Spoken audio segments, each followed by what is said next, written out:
Well, some say it will create jobs. Others claim it's going to devastate our state's economy. We're talking about State Question 744. You will see it on the November ballot. If approved, it would change the state's constitution to guarantee more money spent on education. But as 2 News reporter Marla Carter shows us in tonight's segment 2, some say it comes at a much bigger cost. Vanessa Swindell calls pre-K the building blocks of a student's future. If they don't have that foundation built strong, they're going to struggle more as learners as they get older. And with those blocks come tools that Swindell says students need, like books. They're so new to books, you really need the board books, and we have maybe 5 books in our classroom right now. Books, technology upgrades, better teacher pay, and smaller class sizes are all things supporters of Question 744 say are tied to its passage. The idea is to increase state funding per pupil so that it's at an average of what surrounding states spend on its students. Right now, Oklahoma sits at the bottom of pay for our region. Right now, our kids don't have the same educational opportunities as the kids in neighboring states like Arkansas and Texas.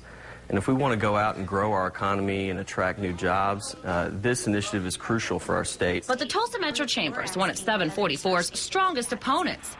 Chamber says if Oklahoma has to constantly match other states' spending, our state's education costs will keep going up and up. For example, if Kansas starts spending more on their education, or if Arkansas spends more on their education, that means Oklahoma must also spend more on their education. The Chamber's other concern, how to pay for it. This is an unfunded mandate.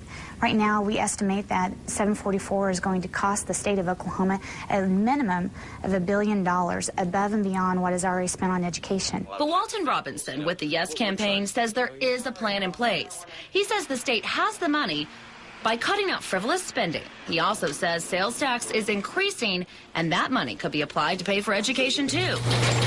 Still, some business owners, like Mike Spalding of Flying G Ranch, says there's no guarantee that enough money will be in the budget, and fears that could lead to tax hikes and cuts in services. He's concerned that the tax exemption he gets on all his pecan farming equipment would be on the chopping block. If you would add another 8% onto all this, it would be $100,000 plus of extra cost to us. We're not anti-education by any means, but bankrupting the entire state is not a good way to bring those jobs. If we were to lose sales tax exemptions, that ain't going to bring jobs here.